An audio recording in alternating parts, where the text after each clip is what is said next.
Alors,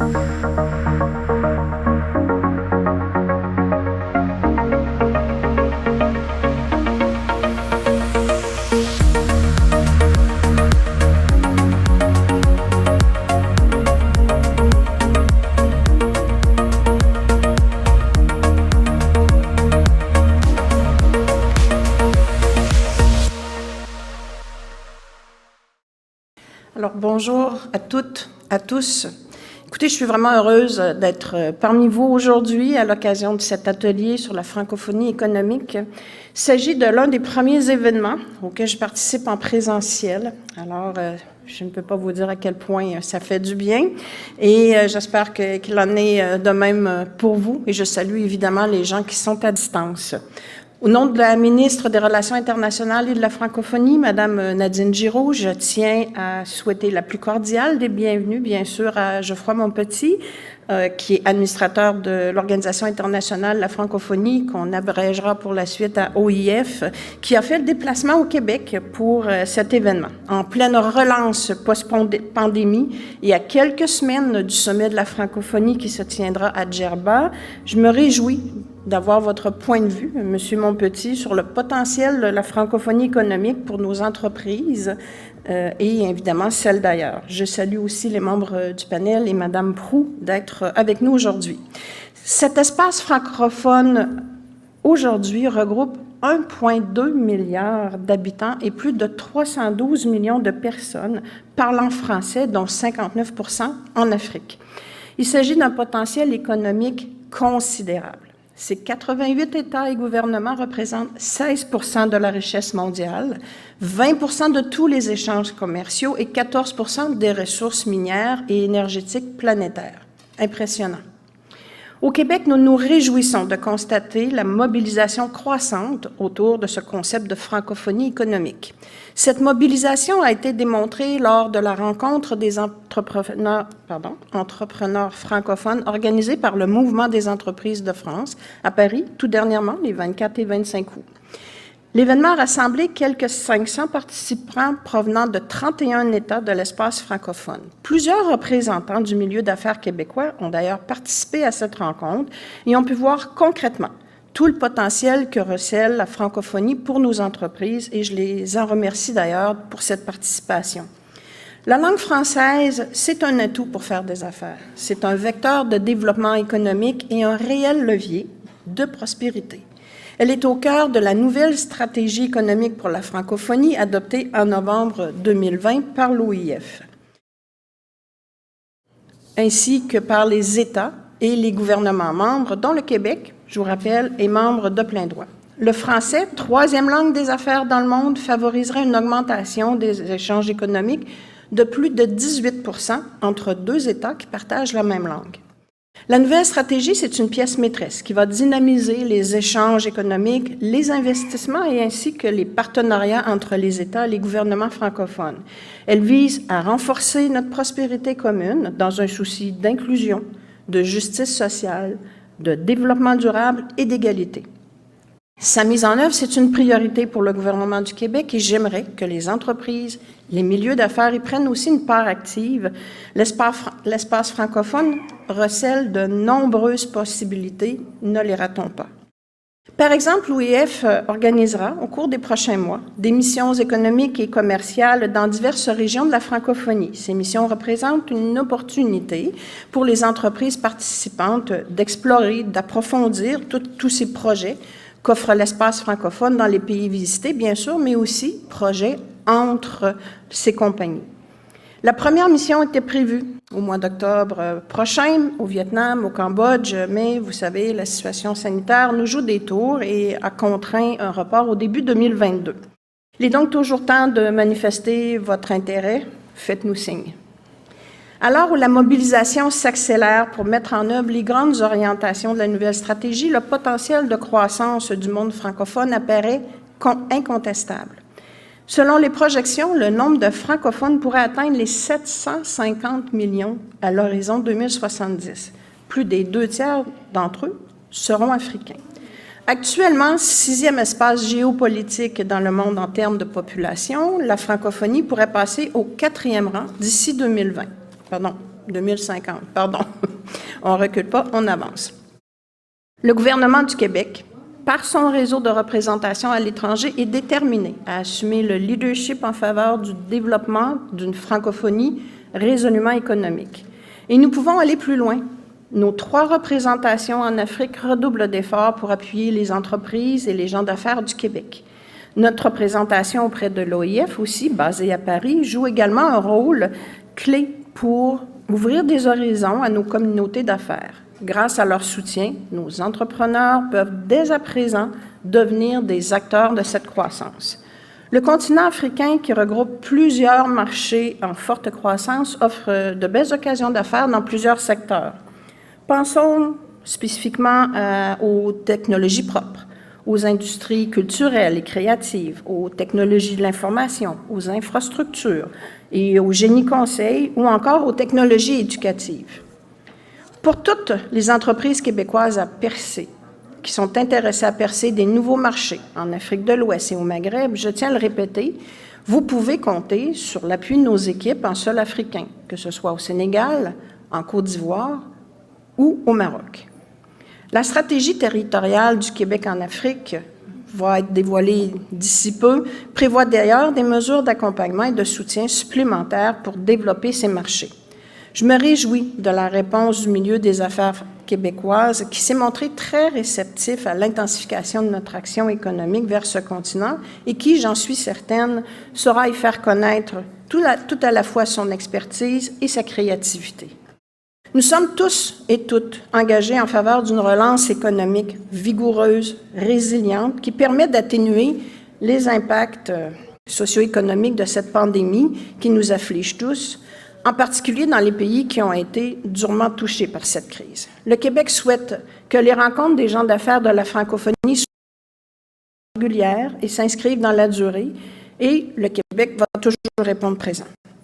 Poursuivons nos efforts pour bâtir ensemble une francophonie économique plus forte, plus prospère et plus juste. Je vous souhaite de fructueux échanges et je cède maintenant avec plaisir la parole à M. Geoffroy Monpetit, administrateur de l'Organisation internationale de la francophonie. Merci beaucoup. Merci beaucoup, Mme Barcelo. Je suis très, très content d'être de retour au pays, ça fait du bien. Et surtout de faire autre chose que de m'adresser à quelqu'un en regardant un écran vidéo. C'est très bien dans le présentiel, comme on dit. Madame la sous-ministre, Mesdames et Messieurs les conférenciers, Mesdames et Messieurs, c'est un grand plaisir de m'adresser à vous en cette première journée de la conférence de Montréal et pour parler du potentiel de la francophonie économique et des opportunités pour les entreprises québécoises.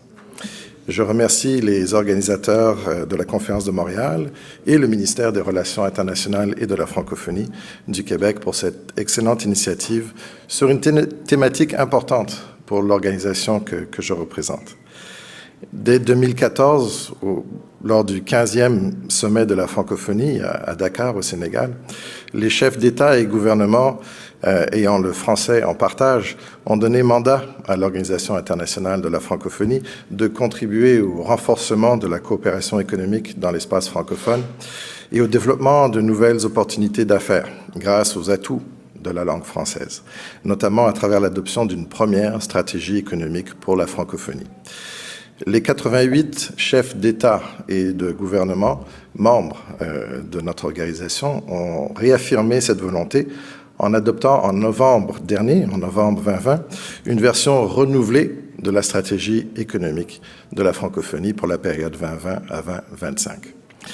Madame la sous-ministre, j'aimerais profiter de cette tribune, ici à Montréal, pour remercier le gouvernement du Québec pour son engagement dans la francophonie institutionnelle, un engagement qui a contribué à positionner les questions économiques au cœur de notre organisation. Je tiens à saluer le rôle catalyseur exercé par la délégation générale du Québec à Paris sur les questions de la francophonie économique. Les Québécoises et les Québécois sont, je dois le dire, extrêmement bien servis par leur fonction publique. Et ils peuvent être fiers du leadership intellectuel, politique et diplomatique exercé par la délégation générale du Québec à Paris. pour faire progresser la francophonie au bénéfice de nos populations francophones sur 5 continents. Et je le vois tous les jours et je tenais à en être témoin ici aujourd'hui, madame. La nouvelle stratégie de la francophonie économique permet à notre organisation d'opérer un large renouvellement de nos priorités, de nos axes d'intervention dans le domaine économique, pour aider nos pays et notre espace commun à mieux faire face aux défis de notre monde et aux défis de la relance. Ces nouvelles priorités mettront notamment l'accent sur l'intensification des échanges commerciaux et des investissements dans notre espace, la stimulation de l'innovation et de l'entrepreneuriat pour favoriser l'insertion professionnelle, notamment des jeunes et des femmes, la capitalisation sur l'économie numérique et l'intelligence artificielle, l'appui à nos pays dans la formulation de politiques publiques fortes et de réglementation de pointe, et le renforcement du plaidoyer francophone sur les enjeux les plus importants de l'heure. Et l'enjeu important de l'heure, et vous l'aurez vu dans le plaidoyer de la secrétaire générale de la francophonie, en ce moment, c'est l'accès équitable aux vaccins pour nos populations, toutes nos populations et tous les États. Lorsqu'on sait que seulement 1% de la population africaine a reçu une dose de vaccin, comparé à 12% de la population mondiale, on voit encore que ce plaidoyer en faveur de nos États et gouvernements membres est de plus en plus important. Mesdames et messieurs, l'espace économique francophone rassemble aujourd'hui 88 États et gouvernements, on a mentionné, répartis sur 5 continents, avec des niveaux de développement hétérogènes et une extraordinaire diversité culturelle. Madame la sous-ministre l'a mentionné, c'est près d'1 milliard d'habitants, ce marché commun que nous avons. 300 millions de locuteurs du français, et je n'ai pas tout à fait les mêmes chiffres que vous, madame, mais c'est près de 820 millions de locuteurs français d'ici 2050. Et le partage d'une langue, de droits, de pratiques commerciales similaires facilite incontestablement les affaires et la coopération. Et il est estimé que les échanges commerciaux dans l'espace francophone représentent près de 16% du PIB mondial et totalisent près de 20% des flux commerciaux. Et en période de crise, le potentiel d'opportunités d'affaires et d'investissement que referme l'espace francophone représente un avantage comparatif qui peut constituer un levier pour la relance. Bon, face aux profondes mutations qui ont bouleversé le monde ces dernières années, la francophonie a rapidement agi en rénovant son offre de coopération. Dans le domaine du commerce et des investissements, Madame la sous-ministre, vous avez mentionné les missions commerciales que nous allons mettre sur pied. Elle devait avoir lieu la première le mois prochain. Bon, tout a été décalé jusqu'en janvier de l'année prochaine avec une première mission, comme vous l'avez mentionné, au Vietnam et au Cambodge, suivie d'une deuxième plus tard au printemps en Afrique centrale, plus précisément au Rwanda et au Gabon. Ces missions vont se concentrer principalement sur les secteurs à fort potentiel de développement que vous avez mentionnés, un fort potentiel de développement pour l'espace économique francophone, l'agroalimentaire, les énergies renouvelables et bien entendu les biens et services numériques, des aires d'intérêt et de prédilection pour l'économie et les entrepreneurs québécois. Alors je saisis cette occasion pour inviter les entrepreneurs québécois qui, je dois dire, sont encore sous-représentés dans les entreprises qui se sont inscrites pour ces missions. Engagez-vous, vous avez là un vaste potentiel avec des marchés très intéressants pour l'expertise québécoise. Dans le domaine de la gouvernance économique, l'OIF accompagne l'intégration économique du continent en contribuant à la formation des négociateurs africains impliqués dans la création de la zone de libre-échange continentale africaine. Nous appuyons aussi l'intégration, le rapprochement des systèmes juridiques et réglementaires africains par notre appui à l'Organisation pour l'harmonisation en Afrique du droit des affaires et au réseau Normalisation et Francophonie établi ici à Montréal. Mesdames et messieurs, la francophonie de l'avenir est en Afrique. Et les grands enjeux de notre avenir se jouent en Afrique. L'avenir de notre langue française, la préservation de notre biodiversité, l'avenir de notre climat, de notre développement durable. Et le génie québécois, son savoir-faire, son expertise, ses entrepreneurs, ses experts, directement interpellés par ces défis. Et le Québec a une place privilégiée à se tailler aux côtés du continent africain. Et le français sera plus parlé sur le continent africain, comme vous l'avez souligné, que partout ailleurs. Selon l'Observatoire démographique et statistique de l'espace francophone de l'Université Laval, en 2050, plus de 70% des 820 millions de francophones seront africains. Et l'Afrique comptera plus de 90% des jeunes francophones de 15 à 29 ans. Bon, l'Afrique est un marché d'opportunités, je l'ai mentionné, c'est un vaste marché. La zone de libre-échange économique continentale est une grande opportunité pour les entreprises québécoises. Cet accord de libre-échange a le potentiel de réunir 54 États, 1,2 milliard de consommateurs et un PIB combiné de 3 000 milliards de dollars. Je salue donc la vision Afrique, lancée par le gouvernement du Québec en 2019, une stratégie à long terme qui vise à définir les secteurs d'excellence du Québec et favoriser une coopération économique dans ces domaines d'expertise avec le continent. Mais on ne se le cachera pas, il reste encore beaucoup à faire pour mobiliser les entreprises canadiennes à se positionner en Afrique. Les échanges commerciaux entre le continent et le Canada ne représentent que 0,6% des relations commerciales internationales du Canada. Mais il est indéniable qu'au Canada, les entreprises québécoises ont une longueur d'avance en Afrique compte tenu des liens créés par le partage du français et les liens que nous avons su tisser depuis ces dernières décennies. Madame la sous-ministre, chers invités, en conclusion, en dépit des obstacles et des incertitudes, je réitère mon appel aux entreprises québécoises à se saisir pleinement des opportunités de commerce et d'investissement qu'offre l'espace économique francophone pour relever, aux côtés de la francophonie, les défis d'un développement économique plus inclusif, juste et durable. Je vous remercie pour votre attention et Madame Proulx, je vous laisse le soin de présenter nos panélistes. Merci beaucoup, mesdames et messieurs.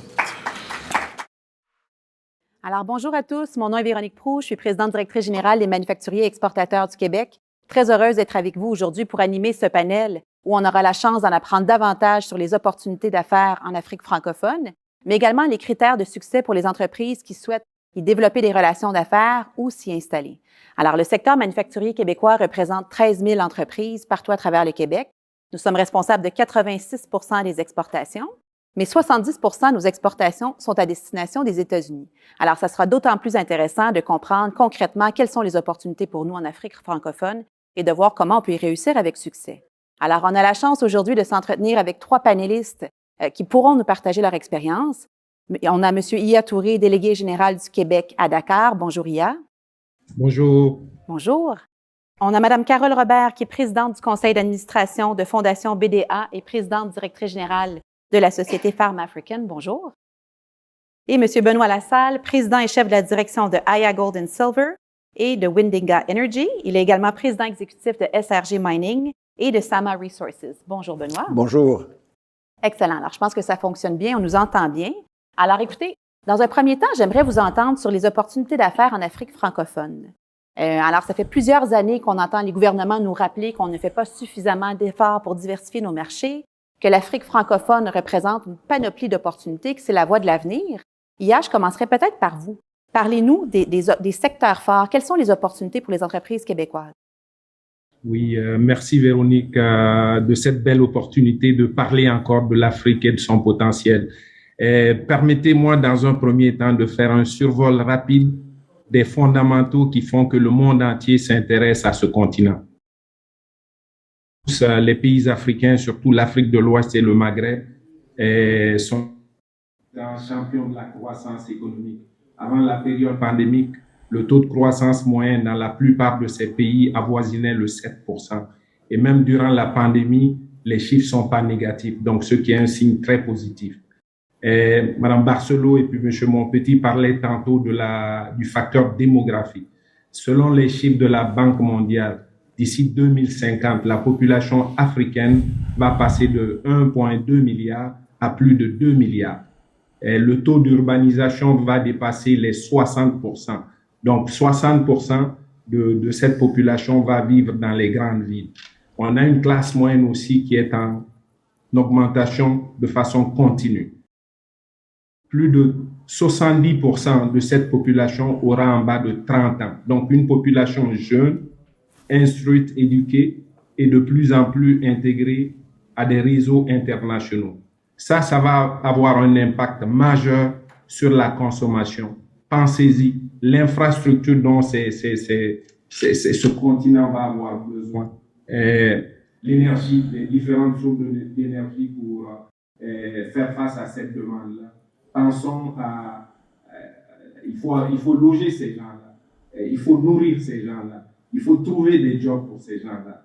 Donc, ça va avoir un impact important sur la consommation et aussi sur l'environnement dans lequel nous vivons. Donc, quand on parle de développement durable, je pense que ça a tout son sens. Rappelez-vous aussi, le sous-sol africain regorge de réserves les plus importantes de la planète. M. Monpetit parlait tantôt de l'intégration, le libre-échange économique dans ces pays-là. Donc, ce sont ces fondamentaux qui vont dicter les choix des pays où on va faire affaire et des secteurs dans lesquels nous allons investir, où nos entreprises vont investir.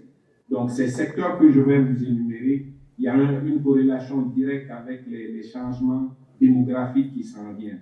L'agriculture, tout le monde parle de l'autonomie agricole, hein, tout le monde parle de ça, l'autonomie alimentaire, tout le monde veut produire ses besoins localement. On en parle au Québec, c'est encore pertinent sur le continent africain. Donc ça, c'est un secteur à garder sur le radar. On parle d'énergie et les technologies vertes. Le changement démographique va avoir un impact sur l'environnement. On ne peut pas consommer comme on consommait avant. Les technologies de l'information, tout le volet digitalisation et numérique, à prendre en considération aussi. Les ressources naturelles, l'industrie extractive, c'est important. L'infrastructure, le génie conseil. Donc, ce sont ces secteurs forts à garder sur le radar. Mais il faut savoir que le Québec, dans tous ces secteurs, peut faire la différence par la qualité de son système éducatif qui met l'emphase sur la formation technique et professionnelle. Et on sait très bien qu'en Afrique aujourd'hui, c'est ça qui fait la différence, c'est ce qui est en demande. On veut une formation technique et professionnelle pour pouvoir occuper ces jeunes. Une population jeune, on dit plus de 70% vont avoir en bas de 30 ans.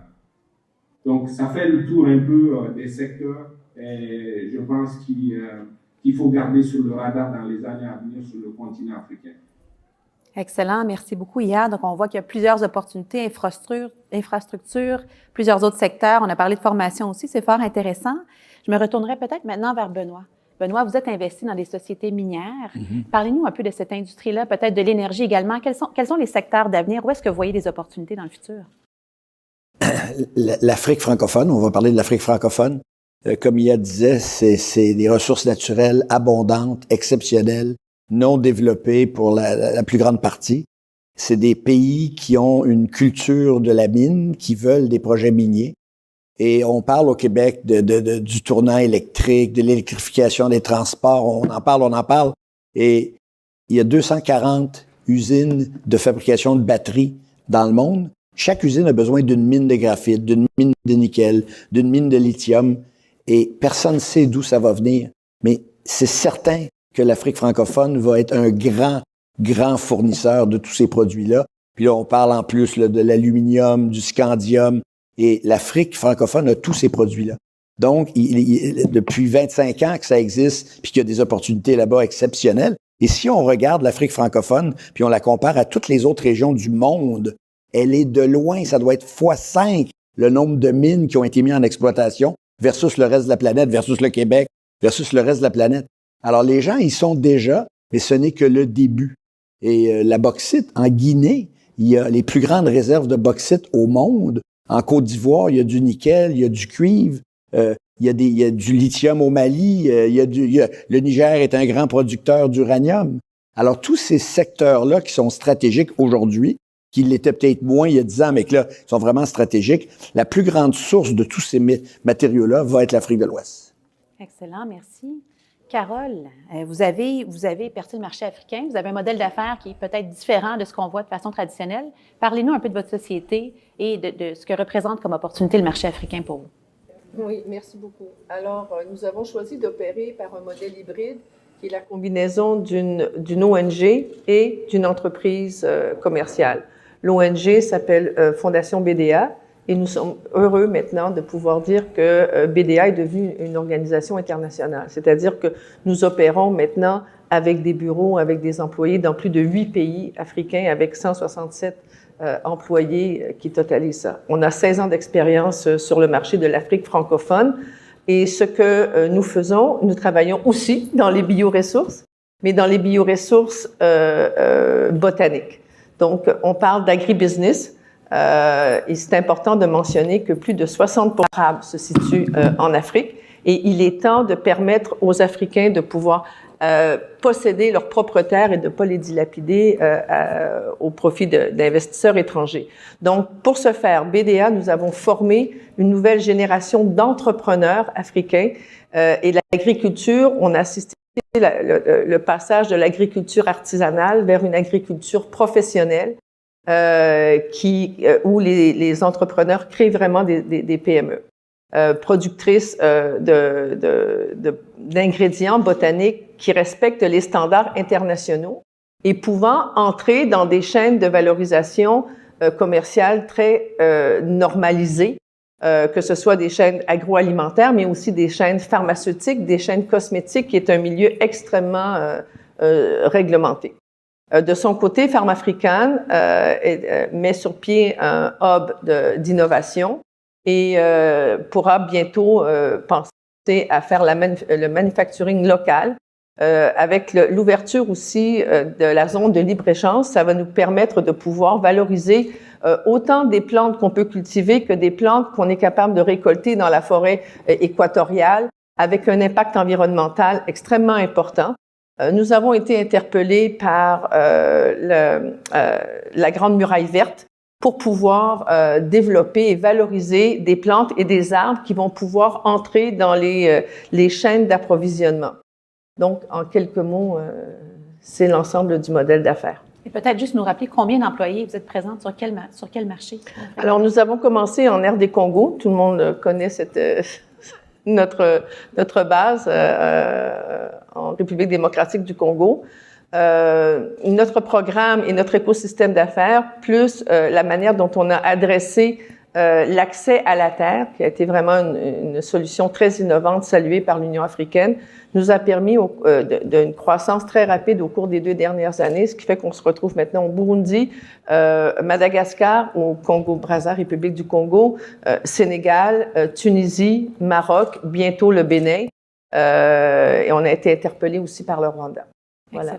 Excellent, merci. Félicitations pour cette belle expansion. Merci. Benoît, je me retourne vers vous à nouveau.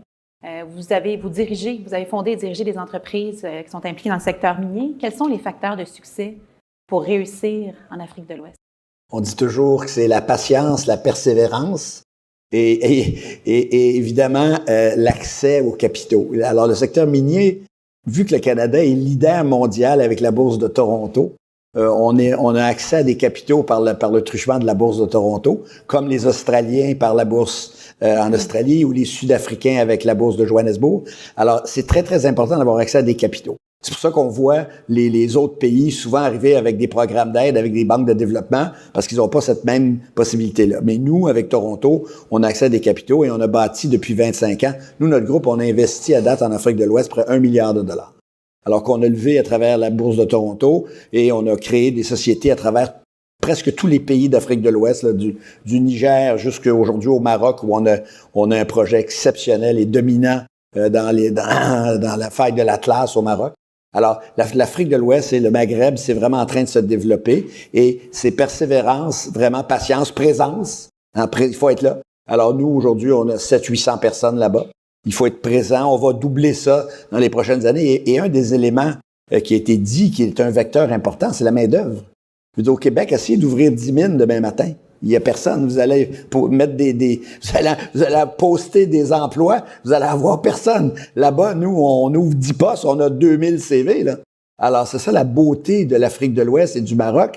C'est l'abondance de ressources humaines. Même la diaspora veut rentrer et veut venir travailler. Alors, on reçoit des CV de jeunes Africains québécois qui ont étudié à Laval, à Sherbrooke, et qui disent « J'aimerais tellement ça retourner en Côte d'Ivoire, au Burkina, au Maroc. » Alors, on reprend des gens d'ici qu'on envoie là-bas.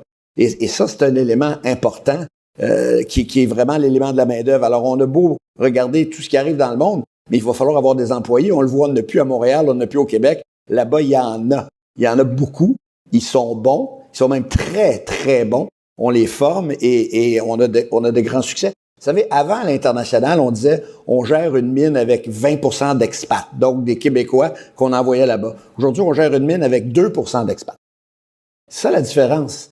Donc, c'est vraiment important et nos bureaux-chefs sont plus petits. Alors, moi, mon premier bureau-chef de Semafo, on était, 200 personnes. Mais maintenant, le bureau-chef d'ailleurs, on est 12 personnes ou 15 personnes. Parce qu'on n'a tellement pas besoin d'expats. On en a quelques-uns, mais pas tellement. Et ça, c'est une grande, grande différence. Mais la main-d'œuvre là-bas, elle est abondante, elle est formée, elle est compétente, elle reste. Et on utilise l'agriculture alentour des mines pour s'assurer que les régions connaissent un développement. C'est pour ça que je vous disais que j'étais dans l'agriculture aussi, parce que la mine, c'est un pôle économique important, mais c'est 1000 employés ou 500. Mais t'as 25 villages qui te regardent et qui veulent travailler. Alors, on fait des programmes en agriculture. Et donc, l'agriculture avec la mine, ça va main dans la main. Et tous les pays africains, maintenant, dans leur entente minière, nous demandent des projets en agriculture. Excellent. Donc, du développement qui se fait avec la communauté avoisinante des projets. Oui. Excellent. Il y a peut-être de votre côté, là, quels sont les critères de succès? Qu'est-ce qu'il faut faire? Qu'est-ce qu'on doit mettre en place de façon structurante pour inciter davantage d'entreprises à se diriger vers l'Afrique de l'Ouest, vers la francophonie? Merci. Je confirme tout ce que Benoît vient de mentionner. Je pense que c'est important. La différence que sur le terrain, les gens demandent le Québec. Les gens sont en demande du Québec compte tenu de la qualité, je répète encore, compte tenu de la qualité de notre formation. Et la jeunesse en veut, tout le monde veut aller au Québec pour se former. Donc, pour répondre à ta question, ça fait maintenant 8 mois que je vis à Dakar et puis j'ai eu l'opportunité aussi de visiter quelques autres pays sur le continent. Et croyez-moi, il y a des investissements qui se font dans tous les secteurs. J'aimerais qu'il y ait plus d'entreprises québécoises. J'aimerais qu'il y ait des gens comme Carole, des gens comme Benoît, davantage sur le terrain, parce que ça va beaucoup, ça me facilite ma job, honnêtement. Et le meilleur témoignage, ça ne peut venir que de ces gens-là. Maintenant, comment faire? Comment faire? C'est toujours ça la question. Et nous autres, du côté du gouvernement et puis plus précisément à la délégation générale, c'est continuer de faire la promotion de l'Afrique, des marchés de l'Afrique francophone auprès de nos entreprises. Et ça, on ne le fait pas seul. On va continuer de le faire avec IQ International, le groupe à Hubert Bolduc. On va continuer de le faire avec Michel Leblanc, la Chambre de commerce et les autres communautés d'affaires. Je pense que c'est très important qu'on continue de sensibiliser et faire la promotion. C'est important que les gens d'affaires voient les opportunités qui sont offertes sur le terrain et sur le continent et osent. J'aime bien le mot oser et osent s'y intéresser. C'est important ça. Et aussi, on a mis en place des mesures d'accompagnement et de soutien financier. La stratégie va être annoncée comme Mme Barcelot le mentionnait. Et dans ça, évidemment, il y a certains volets financiers qui va être partagé avec les gens. Et le soutien financier pour encourager les entreprises à considérer l'Afrique dans leur stratégie de diversification de marché. Parce que présentement, nos entreprises, malheureusement, ne considèrent pas l'Afrique dans leur stratégie de diversification. Or, il faut les encourager à faire ça. Et c'est ce qui va nous permettre d'exporter davantage, tant au niveau de notre savoir-faire, que des marchandises de qualité. Regardez, ça c'est très important, ce dernier élément. La distance peut être un frein à l'expansion de nos entreprises, à nos gens d'affaires. La distance, parce que pour le commun des mortels, l'Afrique, c'est un pays et c'est loin. Or, on vient de le mentionner, on parle de 54 pays qui sont à des niveaux de développement complètement différents. Donc, c'est pour cette raison que la délégation travaille avec d'autres structures pour la mise en place d'une connexion aérienne directe entre Montréal et Dakar. Dakar veut se positionner comme la porte d'entrée de la francophonie en Afrique de l'Ouest. Donc, Véronique, pensez juste à l'exemple qui s'est fait dans le cadre du Maroc. Le Maroc, c'était en, je pense, juin 2016 avec Air Cannes, qui a commencé par faire des vols saisonniers 3 fois par semaine. Aujourd'hui, on n'en parle même plus parce que c'est devenu comme, c'est une autoroute. Donc, ça a un impact significatif. Donc, pour répondre directement à ta question, je dirais que c'est un ensemble de mesures, à la fois politiques et économiques, mais qui doivent s'inscrire dans une stratégie de long terme. Et c'est comme ça qu'on va pouvoir continuer de sensibiliser et attirer nos entreprises sur ce marché avec tant de potentiel. Parfait. Alors, là, ce qu'on retient, encore une fois, parce que ce n'est pas la première fois que je vous entends, c'est la ligne directe Montréal-Dakar. Donc, on le retient, on le rappelle. Oui, et puis Benoît peut en parler parce que lui, il le vit quotidiennement avec Aya. Excellent. Alors, écoutez, j'ai envie de vous relancer, prendre un autre angle. Carole, vous avez commencé en République démocratique du Congo. Benoît, on parlait tout juste du coup d'État qui vient d'arriver en Guinée il y a à peine 2 semaines. Le risque géopolitique, il est de plus en plus présent, peu importe où on fait affaire dans le monde, mais notamment en Afrique de l'Ouest. Comment on gère ça? Comment quand on fait affaire aux États-Unis, j'ai envie de dire, on le sent moins. En même temps, on a renégocié l'ALENA. Il y a eu les tarifs sur l'acier et l'aluminium. Il y a eu beaucoup d'imprévisibilité, mais néanmoins, c'est quand même une préoccupation pour les exportateurs qui s'en vont vers l'Afrique de l'Ouest. Comment on le gère? On le gère au quotidien avec beaucoup de calme, je vous dirais. Nous, on opère en RD Congo depuis 16 ans, donc on a commencé en République démocratique du Congo avant la première élection démocratique. Et au fur de notre déploiement sur le continent, on a eu à travailler avec différents gouvernements. Mais quand on est là avec une vision à long terme et qu'on travaille avec les institutions locales, on travaille avec les communautés locales, on travaille avec les acteurs locaux, on traverse ça vraiment avec sans grand problème. Je me souviens pas d'avoir connu aucun problème qui a eu un impact conséquent sur le développement de ce qu'on est en train de faire. Mais pour reprendre les paroles de Benoît, pour travailler en Afrique, il faut avoir beaucoup de patience, de persévérance. Je pense aussi que ça prend de la passion. Et il faut vouloir travailler avec le continent et travailler pour le continent. L'ouverture de la zone de libre-échange qu'on a connue cette année et auquel j'ai pu participer à plusieurs comités préparatoires de l'Union africaine, c'est une opportunité extraordinaire pour le développement des affaires et c'est ce qui va probablement donner un essor très important sur notre hub biopharmaceutique. Au niveau de l'accès à des ressources, il y a maintenant, nous, on est directement touchés puisqu'on fait la valorisation de la bioressource, donc on est directement dans la ligne de mire du Fonds vert pour le climat. Donc, on traverse ça doucement avec beaucoup de persévérance. Excellent, merci. Merci. Benoît? Et moi, c'est mon 7e coup d'État. Alors, je suis un spécialiste. Et les premiers, évidemment, on vit ça un petit peu différemment, mais là, au 7e, il n'y a pas de souci. Et il y a une chose qu'on apprend dans la passion, la persévérance, il y a aussi, on dit les 4 P de l'Afrique, la politesse et la non-intervention. On fait jamais de politique. Jamais, jamais, jamais. Et la politique en Afrique, c'est comme la politique en France. Je veux dire, c'est comme une pièce de théâtre. Tu la regardes se faire, tu n'es pas impliqué, tu restes poli, tu restes patient et persévérant, et ça change. Moi, j'ai vécu le changement au Niger de M. Tanja, président Tanja, quand il a été renversé. J'ai vécu Blaise Compaoré au Burkina Faso. J'ai vécu déjà en Guinée un premier changement. C'est correct. Il n'y a pas de souci. Ils ont jamais changé le code minier ou le code des investissements ou la fiscalité. Jamais. Jamais, jamais, jamais. Et ils ne le feront pas. Parce que les Américains ne les laisseront pas faire, les Français, les Canadiens. On a des ententes FIPA avec dans ces pays-là. Cette entente-là, FIPA, le Foreign Investment Protection Agreement, là, elle est en place. Elle existe, elle est réelle.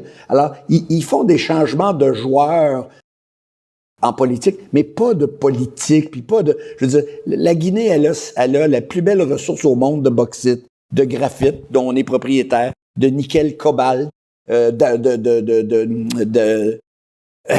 y a 2 projets extraordinaires dans l'acier. Donc, ils perdront jamais ça et ça sera jamais retiré. Donc, oui, il faut gérer. Le pire, c'est quand on est à la bourse, puis que là, les actionnaires s'inquiètent. Puis là, écoute, IA et moi, on s'appelle, puis on dit, on a ça, on voit ça, qu'est-ce que t'en penses? Et puis, on discute de tout ça. Mais la réalité, c'est qu'à la fin, ça passe. Puis, ça revient souvent plus fort parce que les changements, c'est pour mettre souvent des plus jeunes. Parce que malheureusement, en politique, des fois, les gens oublient de partir. Puis c'est ça qui est le problème. Mais c'est tout. Bon. Mais on a ça aussi au Canada. Des fois, les gens oublient de partir. Hein? Alors, c'est pareil. On fera pas de politique ce matin, mais ce que je retiens, c'est l'importance de travailler avec les communautés, les acteurs locaux, qui permettent de perdurer dans le temps. Oui. Puis il faut parler du soleil. Hein? Le soleil, il y a tellement de soleil là-bas que le solaire, c'est une réalité. Le solaire est au kilowattheure à 6 cents maintenant. Avec des batteries Tesla, il est à 8 cents. Les projets hydroélectriques, ça va sortir à 25 sous à la Terre-Neuve. Là. Alors, il faut le savoir que les projets solaires là-bas, c'est le début d'une vague. Puis dans les batteries, dans les panneaux, c'est de l'argent, c'est du nickel, c'est du cuivre, c'est du cobalt, c'est du graphite. c'est le début d'une révolution pour l'Afrique, mais pour la planète aussi, mais pour l'Afrique. Nous, la prochaine mine est 100% solaire, là.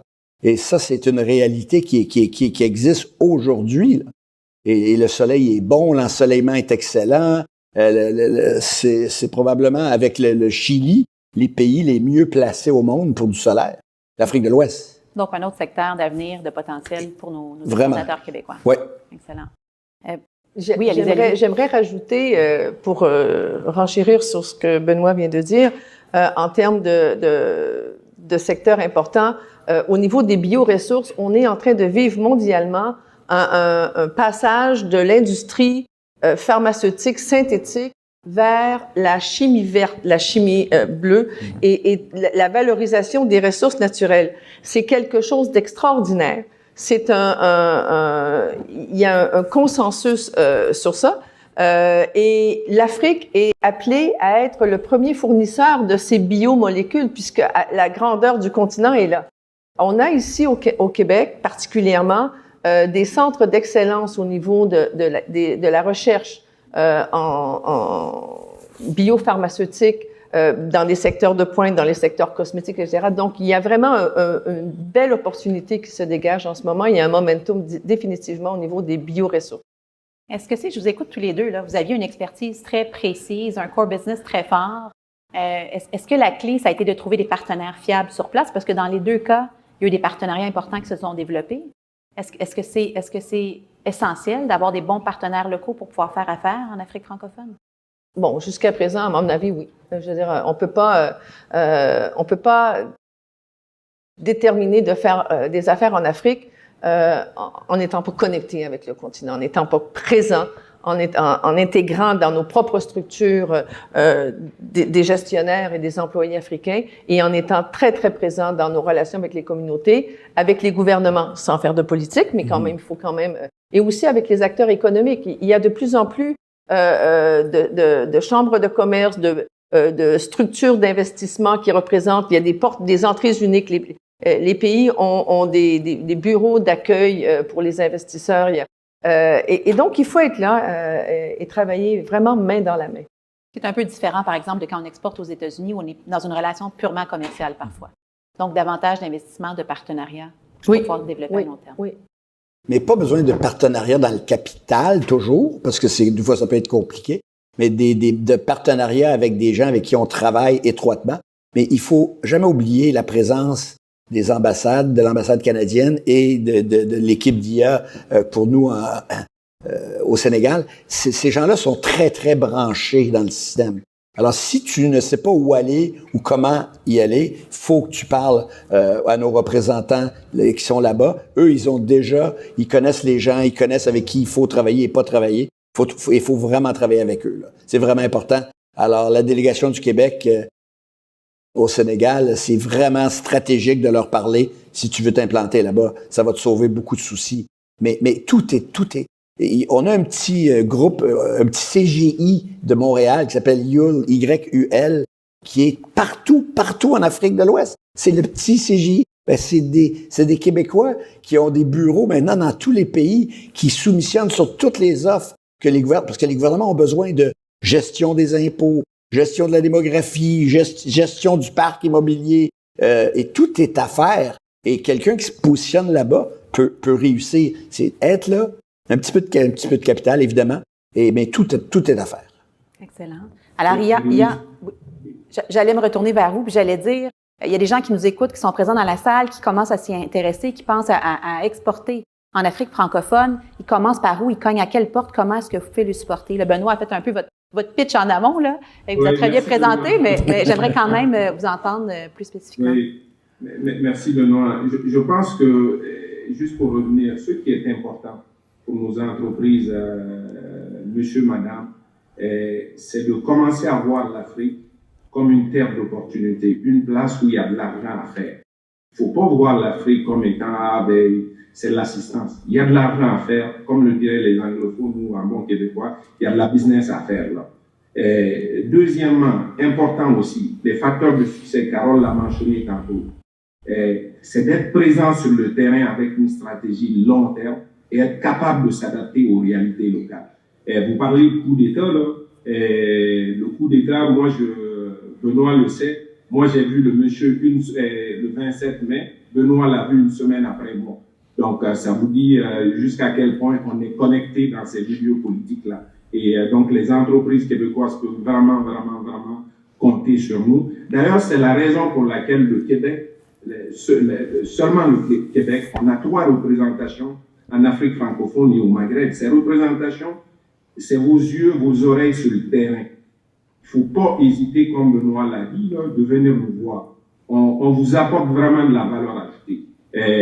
Moi, ma stratégie est très simple. Tout Québécois qui arrive au Sénégal doit passer à mon bureau. C'est important que je sache qu'est-ce qu'ils viennent faire ici, qu'est-ce qu'ils veulent, comment mon équipe, on peut les supporter à réaliser facilement ce qu'ils doivent faire. Que ça soit ici en Guinée, tous les pays, les 12 pays que la délégation générale couvre. Donc, n'hésitez pas, on a des réseaux un peu partout, on connaît beaucoup de monde et on est vraiment terrain, si je peux le résumer ainsi.